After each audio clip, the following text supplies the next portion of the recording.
1st of July, 2022, a small public counter started ticking. It has not stopped since, and it has already passed $70 billion. That counter measures one thing: the money Australia is giving away on its own gas. And by the time you finish watching this, it will have ticked higher. Right now, off the coast of Western Australia, there are gas platforms pulling billions of dollars of fuel out of the ground. That gas doesn't belong to the companies drilling it. Legally, it belongs to you, to every Australian. It's a public asset, like a beach or a national park. Last financial year, Australia shipped out roughly $50 to $65 billion worth of liquefied natural gas, and from the one tax specifically designed to make sure Australians get paid for their own gas, the country collected about $1.4 billion. Not 14 billion, 1.4. To put that in perspective, Australia collects more money from the tax on beer, more from the tax on cigarettes, in some years, more from charging tourists for visa applications than it collects from one of the largest gas export industries on the planet. And it gets stranger. There's another country with almost the exact same gas wealth that made the opposite choice decades ago and built a savings account now worth more than $3 trillion. Australia had that same chance. Instead, it built $1 trillion of debt.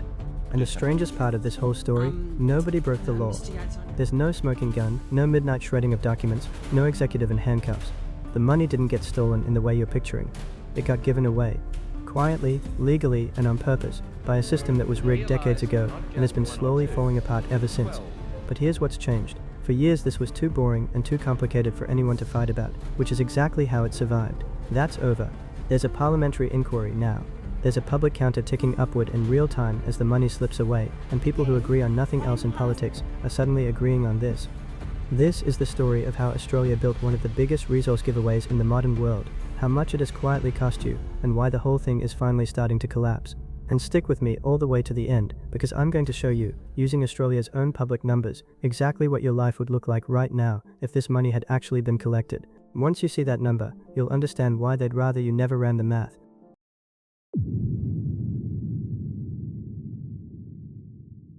To understand how big this is, you have to understand where Australia sits in the world. Australia is not a small player in gas. It is one of the 3 largest exporters of liquefied natural gas on Earth, sitting right behind the United States and Qatar. A quarter of a century ago, gas made up a tiny sliver of the country's exports, around 2%. Today it's one of the nation's single biggest earners. Over that period, the money flowing in from gas exports didn't just grow. It exploded, climbing by something in the order of 2,000%. Now, if you were designing this from scratch, you'd expect one simple thing to follow. As the gas money went up, the tax collected on that gas would go up too. More exports, more revenue for the country. That's how it's supposed to work. Instead, the opposite happened. Over that exact same stretch, the revenue from Australia's main gas tax, a thing called the Petroleum Resource Rent Tax, or PRRT, didn't rise with the boom. It fell by around 40%. Exports went up 2,000%. The tax on them went down. Sit with that for a second, because it doesn't happen by accident. That is not a market outcome. That is a design. And here's where it gets worse. You might think, okay, surely after years of this, with economists shouting about it, with the numbers this embarrassing, the government finally fixed it. Surely the tax is climbing back now. It isn't. On current forecast, the money the country collects from this gas tax is projected to keep falling through the end of the decade, down toward just over $1 billion a year. The boom keeps booming. The public's cut keeps shrinking. So the obvious question is, how? How do you export tens of billions of dollars of a resource you legally own and end up with almost nothing? To answer that, we need to meet the 2 villains of this story. And the first villain isn't a company at all. The first villain is the tax itself. The PRRT was created back in the 1980s. And for the 1980s, it actually made sense. Back then, Australia's offshore industry was mostly about oil and simple pipeline gas. You pulled it out of the ground, and it was pretty easy to look at it and say, right, that's the value, here's the tax on it. But the modern LNG industry is a completely different animal, and the tax was never rebuilt for it. Here's the trick, and it's a beautiful one if you're a gas company. The PRRT mostly taxes the gas at the very first stage, the moment it comes out of the ground. But that raw gas isn't where most of the money is. The real value gets added afterward. In the processing, the supercooling into liquid, the shipping, the trading, the selling overseas, and a huge amount of that later, more valuable activity can sit outside the reach of the tax entirely. So you get taxed on the cheap version, and you keep the profit on the expensive version. It's like a country that taxes farmers on the wheat in the field, but not the bakery, and then acts surprised when the treasury is empty. But the design has a second layer, and this is the part that turns a bad tax into a giveaway. Before a company pays a single dollar of PRRT, it's allowed to first deduct the enormous costs of building the project. We're talking billions upon billions of dollars in deductions, and those deductions can be carried forward, growing over time. sometimes for a decade or more, before the tax ever kicks in. The result is almost unbelievable. A company can extract Australian gas, ship it around the world, book billions in revenue, and still legally owe the Australian people nothing in resource tax for years. This isn't a loophole someone found by accident. Australia's own Treasury has effectively acknowledged that under these rules, some projects can defer paying this tax for an extraordinarily long time. So when politicians stand up and say Australia can't afford better hospitals or better housing, hold that thought, because we're about to meet the companies, and the numbers are worse than you think. Now let's talk about the companies, and to be completely fair to them from the start, and this matters, most of what you're about to hear is entirely legal. That's not the defense you might think it is. It's the indictment, because if this is all legal, then the system was built to allow it. Start with a project called Ichthys, run by a company called INPEX. It's one of the biggest resource developments in the country's history. It has exported an astonishing amount of Australian LNG, a figure well into the hundreds of billions of dollars over its life, and there have been reports that from the very beginning, the expectation was that this project might never pay meaningful resource rent tax at all. Not because anyone cheated, because the maths of the system simply allowed it. Then there's Chevron's Gorgon project, a monster development off Western Australia that cost something like $70 billion to build and started producing gas back in 2016. You'd assume a project that size would start paying the country its cut immediately. It didn't. By reporting on the project, Gorgon didn't make its first meaningful PRRT payment until around 2025, the better part of a decade after the gas started flowing. 10 years of extraction, and the resource tax barely registered. And it's not just these two. Year after year, some of the biggest names in Australian gas, Santos, Exxon and others, turn up in the tax office's own transparency reports showing billions of dollars of income, while paying little or, in certain years, no company tax at all. Again, not illegal.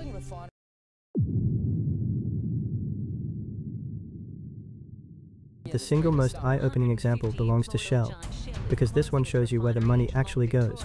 Here's the thing about a company like Shell. When it sells Australian gas, it doesn't always sell it straight to the customer. In many cases, it sells the gas first to another arm of Shell, a trading business based in Singapore. Now, why Singapore? Singapore has become one of the great gas trading hubs of the world. It also happens to be a place where profits can be taxed at a much lower effective rate than they would be in Australia. According to research by the Centre for International Corporate Tax Accountability and Research, and reporting by the ABC, over the 8 years to 2024, Shell's Singapore trading arm bought enormous volumes of LNG from producing countries like Australia, and then sold it on at a significant markup. Billions of dollars of profit booked in Singapore. Follow the gas, it comes out of Australian waters. It gets sold internally to a Singapore branch. The big profit appears in Singapore, where the tax is lighter. And Australia, the country that owned the gas in the first place, sees very little of that upside. Shell's position, for the record, is that these arrangements are completely legal and conducted at arm's length, and they may well be right. But that's exactly the problem this whole video keeps circling back to. If it's all legal, and the profit still ends up on the other side of the world, then Australians are not getting the full value of their own resource. And Shell, by the way, is not alone. Analysts note that similar structures have been used by other resource giants for years. So let's tally where we are. The tax is designed to miss most of the value, the companies can defer it for a decade, and the profit that is made gets routed offshore. Which leads to the most humiliating fact in this entire story. There's a country that collects more tax from Australian gas than Australia does. It's Japan. Japan doesn't own a single molecule of this gas, it just buys it. And through the taxes it levies on imported gas and coal, the Japanese government has, over recent years, pulled in billions of dollars, by some analyses far more than Australia has collected from the PRRT over the same period. A country on the other side of the ocean that has to import the gas, that had nothing to do with putting it in the ground, makes more money from Australia's gas than Australia does. And then, on top of everything, there's the cruelest twist of all. Every time there's a global energy shock, a war in Ukraine, a price spike, these companies don't suffer. They win. Gas prices surge, and their profits surge with them. They swim in windfall money. Meanwhile, what happens to you? The exact same energy shock pushes up the price of petrol at the bowser. It pushes up the price of groceries, because everything gets moved by diesel. And to fight the inflation that all that expensive energy creates, the central bank raises interest rates, which means your mortgage payment goes up too. So during the very crisis that hands these companies a fortune, you get hit 3 times over. And the country's cut of the gas that caused it all barely moves.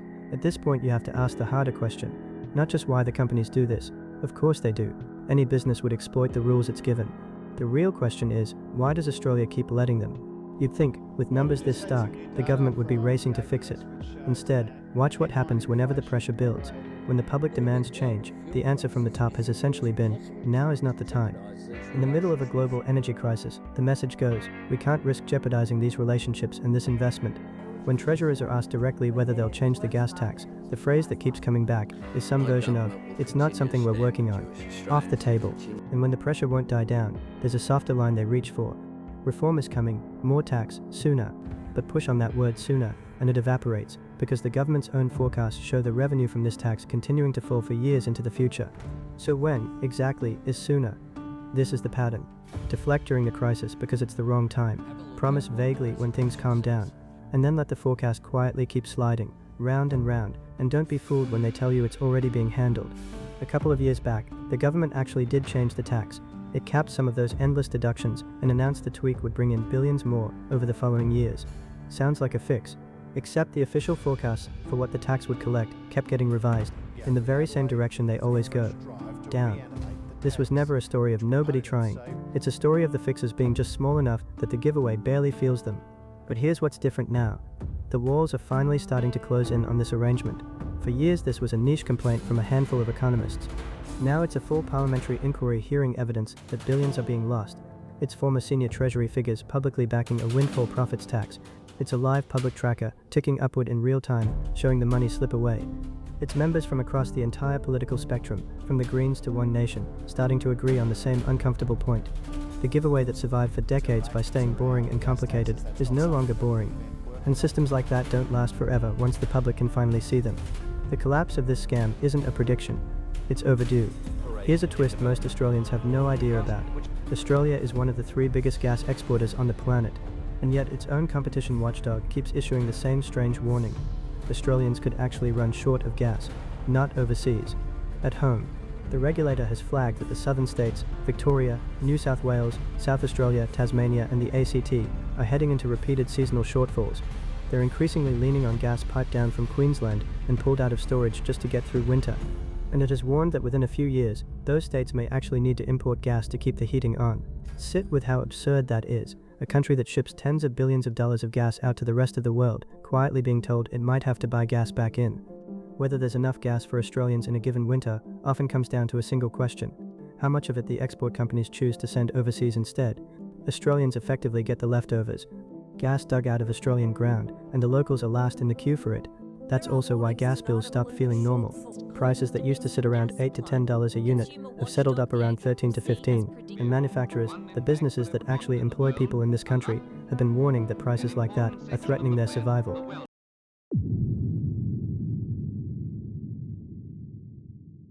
It got so tight that the government had to step in and force the exporters to keep a slice of their gas, somewhere between 15% and 25%, for Australians. Think about what that means. A country so drowning in gas that it's a global superpower in it, having to legally compel companies to leave a little behind for the people who own it. There's an analysis, run by the Australia Institute, of how much revenue Australia has forgone by not properly taxing its gas exports, measured against what a straightforward 25% export tax could have raised. Since around the middle of 2022, that figure has climbed past $70 billion, and it's still rising. Do you understand the scale of a number like that? It works out to something on the order of $350 million a week, roughly $2 million an hour. Tens of thousands of dollars every single minute, day and night that Australia has chosen not to collect, not couldn't, chose not to. And in a single recent year alone, the gap between what Australia collected and what a fair export tax would have raised runs to something like $15 billion in 1 year. If that foregone money had been collected and invested the way other countries do it, it could throw off something like $18 billion a year. Every year, indefinitely. Split across the population, that works out to roughly $700 a year for every single Australian. A baby, a pensioner, you, paid out of wealth the country already owns, without digging a single new hole in the ground. That is the number they would rather you never calculated. So the next time someone tells you the country can't afford things, here's the list of what that missing money could have paid for. Dental care brought into Medicare, universal childcare, free university and TAFE, roughly doubling what the federal government spends on public schools. Far less pressure to cut services like the NDIS, and far less need to keep pushing ordinary workers into higher tax brackets just to balance the books. Because here's the quiet swap at the heart of all this. Every dollar the government fails to collect from gas has to come from somewhere. And that somewhere is you. Your income tax, your GST, your rising cost of living. The gas company's shortfall becomes your bill. And if you want to see the cost in bricks and mortar, that foregone money could have funded tens of thousands of new homes, real houses, in the middle of a housing crisis where people are fighting over a shrinking supply. That's not a policy abstraction. That's a housing estate that doesn't exist because of a tax that doesn't work. Now, defenders of the status quo will tell you this is just how it is.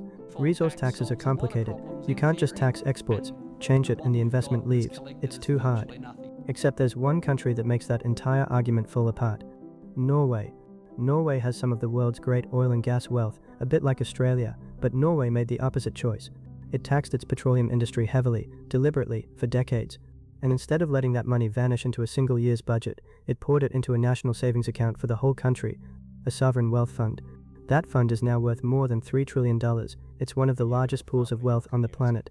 And every Norwegian not yet born, is a part owner of it. That's what it looks like to treat a finite resource as something you sell once and should benefit from forever. Now look at Australia, same kind of resource wealth, same opportunity. And what has Australia built for the future instead? More than $1 trillion of national debt, a bill handed to the next generation.